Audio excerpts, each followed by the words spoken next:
It's hot. It's damn hot. Real hot. What's it like? It's hot.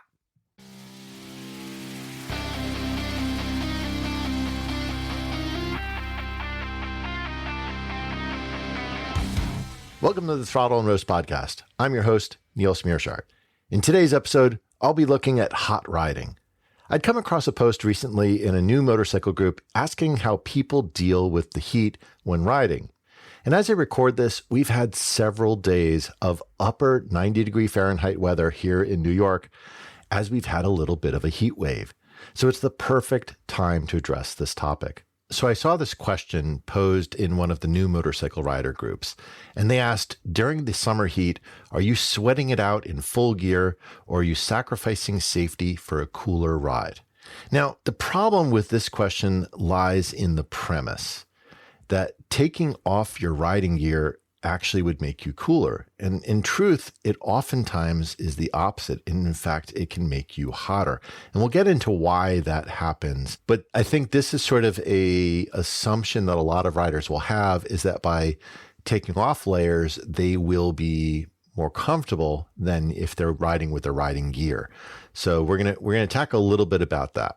So how do we do with adjusting for when it is getting really hot out? How do we make ourselves more comfortable on the bike? Well, one of the first things you can do is on your motorcycle, if you have the ability to remove the windshield, take it off. You'll get far more airflow. And if you do have a windshield that cannot be removed, but you can at least swap it for a shorter windshield so that you can maximize your airflow. The key thing is that the more airflow coming over you, you're going to feel cooler. And this works with the premise of windchill. So in 99% of the times when you're riding, it will feel cooler if you have a lack of windshield. Now, if you look at any sort of wind chill chart, there is a very small region in which this starts to change. And that's when you get up above like 95, 96, 97 degrees Fahrenheit, where the wind chill will actually make it feel warmer. But still, I would say that you still want to have the airflow because it allows then you to evaporate any of the sweat that you may have. So it's still going to be beneficial, but there will in general be a wind chill effect for most riders. So the next thing you can do is really focus on your riding gear. And this is kind of where I'm going to get into a little bit of the misconception that I think spawned that question. A lot of riders, we think of that almost the uniform that we have to have as we're riding a motorcycle is leather, and leather looks great. But it's best to think of leather as just one of the options in your closet of riding gear. And because we don't have climate control, our choice of riding gear really dictates what our comfort level will be like. And you may love the leather look, and that's phenomenal, and I love it too. I think it's an amazing look. But I think it's best suited towards the spring and the fall when you have some cooler temperatures, and that leather is going to really help almost keep you a little bit warmer. The thing is that if you use it in the summer, you are going to be baking. It's just going to be, it's literally a second skin that is just going to be insulating and keeping you hot. And of course, most leather jackets that you have are black. Well, what happens to darker colors when you are using them? They are absorbing heat. So that's going to be a double hit for you of that. The black leather is going to be sucking in and absorbing all of that heat, and it's trapping it. There's nowhere for it to go. Now, there are some perforated leather suits that people will say, hey, that fixes it. And it helps a little bit. But I will say that nothing is going to flow as well as a textile mesh suit. And this is really what I recommend if you're going to be riding in very, very hot weather, is get yourself one of those when you're in the heat of summer. Now, obviously, you can have a few different suits and adjust to what makes sense for the temperatures that you expect to reach. But getting a textile mesh suit is probably the single-handed best way to make yourself more comfortable in the summer months. And if you can, try to get it in a lighter color. This way, it will reflect more of the heat. Remember, darker colors do absorb that heat. Now, the mesh that is in these textile suits really does allow a ton of airflow to get to the rider. And this is where it gets a little bit confusing. And I think where the premise of that question started from is, Well, if I don't have any riding gear on, then I'll have maximum airflow. It's almost as though I didn't have any mesh. And yes, there is a truth in that you will have more airflow. The problem lies in that when you have a mesh riding suit, you will actually feel cooler than if you were riding without a jacket at all. And the reason for this is that the sun is beating down directly on your skin when you're not having a riding jacket at all. And that's just superheating your skin. It's making it as hot as it possibly could be. There's no escape. When you have the riding jacket on, it's almost like a portable shade with you. You're sitting in the shade because of the virtue of the jacket, yet you're getting all the advantages of the airflow. And that's why wearing a mesh textile jacket will actually feel cooler than not wearing a jacket at all. And this is the biggest fallacy I've seen with, and especially a lot of newer riders who have this, or riders who feel that it's a leather jacket or nothing is their sort of only two operating modes. And I think that if you really want to maximize the best out of your riding experience, having a few different suits to adjust to the conditions is really going to help you. And of course, it's not just the riding jacket. There are also mesh riding pants. And if you pair these two together, you're going to get a ton of airflow and it is going to feel a lot cooler. Now, there are some riders who think of the classic, I'm just going to wear regular jeans and a black leather jacket. Well, the problem with regular jeans is, first off, they're cotton, which doesn't really breathe very well. It's going to be very hot. And as you sweat, it's going to start to feel clammy. It's just going to be really kind of gross feeling. Whereas if you're riding with a mesh riding suit, this is going to dramatically make it feel as though you have a lot more flow of air. It's going to keep you cooler, which is going to keep you fresh, and you're going to be less likely to have any sort of distractions going on as you're riding, especially as the temperature is climbing up. And while the jacket and the pants are sort of the outward facing view of your riding gear, I would actually encourage you to start at the bottom, so to speak. You can often feel cooler by leveraging some of the modern materials that help you stay cooler. So synthetic sweat-wicking fabrics can pull the moisture from your body up to the airflow of your mesh jacket, thus taking the heat away from your body very effectively. And cotton t-shirts just don't do that. They're going to just make you feel hotter. So the type of materials that you choose to use can really help. And if you ever get the chance to try it out, just even if it's not a motorcycle specific undergarment, but getting maybe it's like a workout shirt or something like that that's made of a synthetic sweat wicking fabric, put that on instead of your normal t-shirt and go out for a ride. And you will feel a huge difference in how much cooler you will feel, because it just is getting that sweat much more effectively away from your skin. It's allowing your body to breathe just much more, and thus you will feel cooler. And it really is, it's something that you don't think of, but it really makes a huge difference when you get out onto the bike.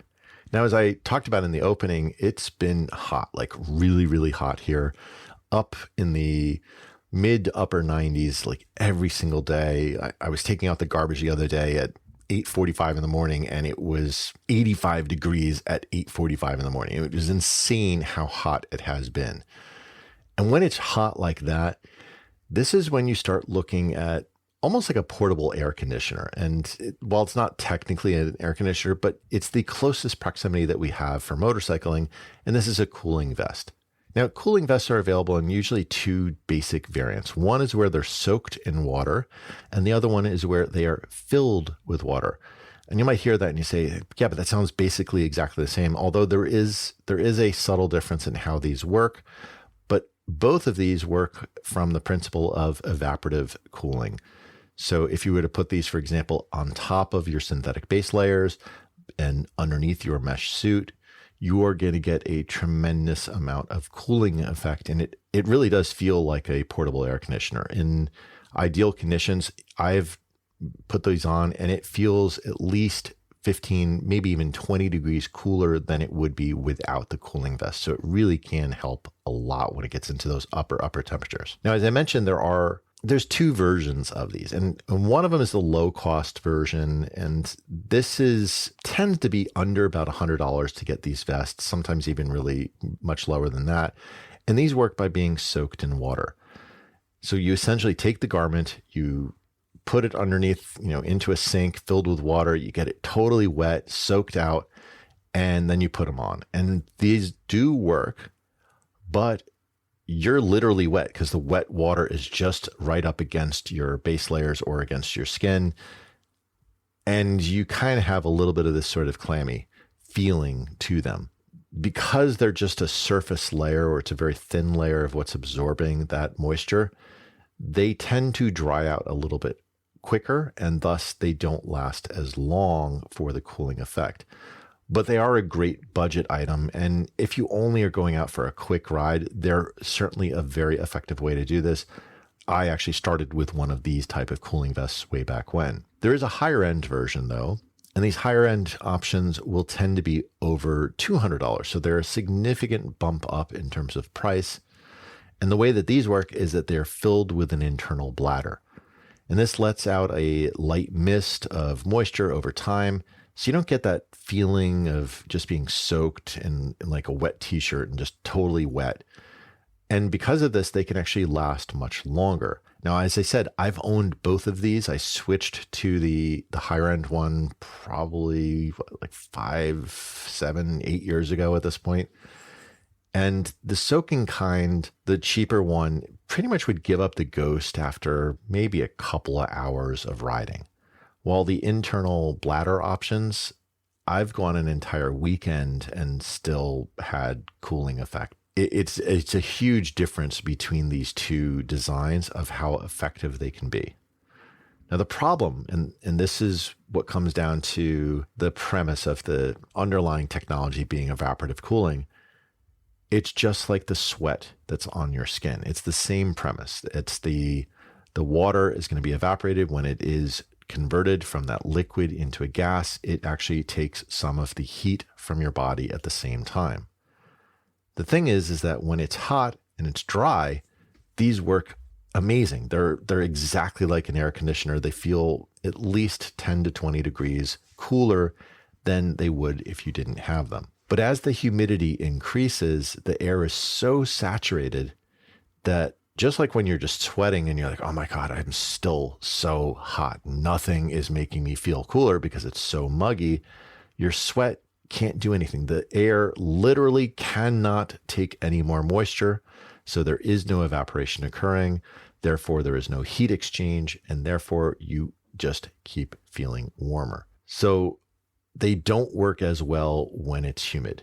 Now, there is still, I'll say, a small impact because, and especially with the one that is filled with water, because the water itself is going to have a cooling effect just by virtue of it's probably at a lower temperature than your body temperature, that will help make you feel a little bit cooler for a little bit of time. But once it starts to match your body temp, that feeling starts to dissipate a little bit. So that does help a little when it's really hot, but not as effectively as when it is dry. And of course, when it's really hot out, most important thing that you can do is stay hydrated. When you're on a motorcycle, it's not like you're driving in your car. You don't have 17 cup holders all within easy reach of where your steering wheel is. You're much more limited. Now, there are some people who will put a literal cup holder onto their motorcycle handlebars. I'm not personally a huge fan of that because it's an extra huge amount of weight that's usually on one bar. It's going to make the bar feel a little unweighted or off-weighted in terms of out of balance. Could create some issues for you, but also you're going to have a harder time of taking that cup, grabbing a sip of water. You're now taking one hand off of the handlebars for a longer period of time. So I'm not really a super fan of these. What I do like is using a backpack that has a hydration bladder in it. And the way that these work is that there'll be a little tube that runs from the hydration bladder, and you can literally just put it into your mouth or right underneath your helmet because they're fairly small. It fits very easily. So you can just put it in the gap between your chin bar and your face. And these usually involve what's called a bite valve. So as you bite it, then the valve opens up. It allows the water to flow. And just like a big straw, you can just suck the water out of the hydration bladder. So you can take sips as you're going, both hands on the handlebar, no problem whatsoever, super easy to do. I use this quite often when I'm riding off-road, but you can also do it on road trips. It's really, really convenient. And just like the cooling vest, this also will have a secondary impact of cooling you, because especially if you have a pure hydration bladder backpack, that there are a few of those that are out there, the cooling effect of that big vessel of water right up against your back is going to suck some of the heat away from you anyway, at least until it warms up to body temperature. But it does have that additional cooling impact for you. These obviously will work if you have an open face or a 3/4 helmet. There's no problem. You can put the bite valve in there, no problem. As I said, for most full face helmets, you can kind of squeeze it in as well. Again, not a huge deal. If you have one of the ADV style helmets, it's usually a little bit more space, so it's even easier. Where they will struggle a little bit is on a modular helmet, and mostly because modular helmets tend to have a much tighter neck roll, so there's not really a space to get that tube up in between. But modular helmets have this really cool thing where you can flip the lid up, and then you can just put the tube right into your mouth, no problem. It's super, super easy. You effectively turn your modular into a 3/4 helmet, and then it's very easy to do. And if you don't want to do that, if you feel uncomfortable with flipping up the entire helmet, the other way that you can do this is just open up the visor and just stick the tube in through the open visor. You can very easily get the water in there, and that will of course work for a full face helmet as well. And it's really convenient and just easy to do this. The key thing is, even if you don't want to wear a backpack that has this hydration bladder in it, make sure that you do pack some water or sports drink in your panniers. Stop and take a sip before you get thirsty, and this will help keep you fresh and alert, especially as the heat is going on. The reason why I still tend to prefer the backpacks is you can get a backpack that has like a liter, even 2 liters of water. You're set for the entire day with that. Whereas if you have a bottle, 20 fluid ounces, maybe, a third of a liter at the most, you're going to get through that pretty quickly, especially if you have to pull over and stop to drink it. You tend to gulp more when you're waiting. So I feel like the hydration bladder will last you longer. So that's why I'm more of a fan of that. And the last thing that you can do to really help as you're dealing with the heat is choose when you ride. And this can probably make the largest difference that you'll find out there. As I alluded to, when I took the garbage out at 8:45 in the morning and it was already 85 degrees out, it obviously got up into the late 90s in the afternoon. And that's really when a lot of riders will say, oh, I want to ride in the middle of the afternoon. That is the hottest part of the day. Don't ride then. Just don't. It's really, that is what you're trying to avoid, is ride anytime but then. Now, if you ride more towards the evening hours as the sun is starting to set, usually the temperature will start to go down a little bit, but you still have all the heat of the day. So it's not going to be as big of a difference as if you ride early in the day before the sun kind of gets and heats everything up. That's when you're going to feel the coolest. And if you can do it like right around sunrise, it's even better. You'll be significantly cooler than it would be in other parts of the day. So let's wrap up. We looked at the question of whether you should give up on safety in the name of staying cool as the temperatures rise. And eliminating or using a shorter windscreen is one of the best steps you can do to feel cooler. You'll get more airflow. And beyond that, using a mesh riding suit and adding in a cooling vest on those really hot days does help. Combine your mesh riding suit with some of the synthetic performance undergarments, and this will also help to just channel that heat away from your body and then exposed out to the mesh riding suit to be able to really maximize that temperature flow from your body out to the extraneous outside air. And next, we looked at hydration and how having something to drink with you is really critical. Even better is if you have a bite valve and you can take sips while you're riding. And finally, we looked at when you ride makes a big difference. Try to get out early in the day before the sun warms up is usually your best option. But of course, an evening ride can still be better than something in the middle of the afternoon. So my question for you is, what do you do when it's so hot to make your ride bearable? Share your thoughts through the text to show link in the show notes or leave a voicemail at throttleandroast.com/voicemail.